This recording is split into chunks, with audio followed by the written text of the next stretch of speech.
Hiya Cordia. Inniu támuid chun pictiúr a dhéanamh de Gailearaí lán le Ealaín. So by piece of sport agin inniu, mar by muid déanamh go leor pictiúrí beaga agus a chrucha ar balla an Gailearaí. So tá so muid le piece of paper just chun an Gailearaí a tharraingt amach. So seo an Gailearaí agus muid chuna seo ágáil ar leat taobhann is, mar inis muid chun pictiúrí beaga dhéanamh go mbeidh an grama ar na ballaí. So fága mé sin an sin agus dheoch mé piece of paper eile.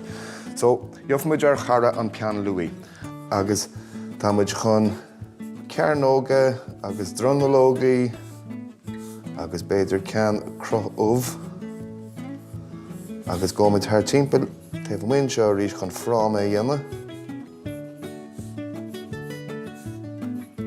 By piece of sport in agin, mar is féidir le ráróid de pictiúr a dhéanamh anseo. So tá mé chun sléifte dhéanamh anseo agus an grian agus beidir goil bád anseo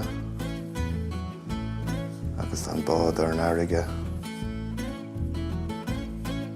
agus beidir goil portrait anseo de Ealaín agus beidir goil rud abstract anseo, so déanamh muid cúpla chránaí mar seo agus Nis tá muid chun dacha chuir, so dheoch muid ar dá uisce agus scúb.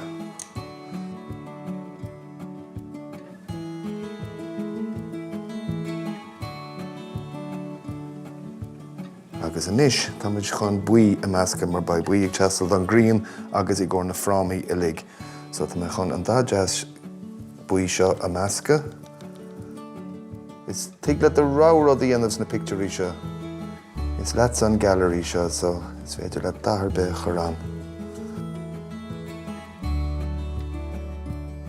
OK, so tá muid réan is le an pean na úsáid agus gómuid thar timpeall le líntear fada rinnemuid ar ball.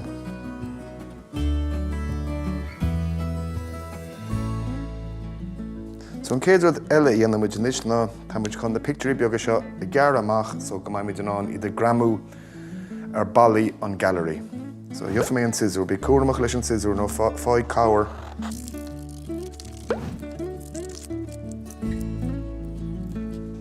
OK, so inis tá ar pictiúrí ar fad déan agin agus inis tá muid chun iad a crucha sa Gailearaí. So tusamid leis an bád agus chuir mé rúnaín beag glúir agus chuir muid an cean seo I lár an Gailearaí anseo.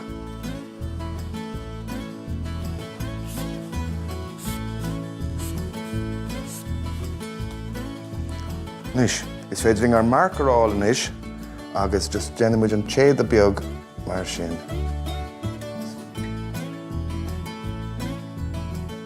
Is beidir go chuir muid isteach chuid an óirleabhar an seo freisin.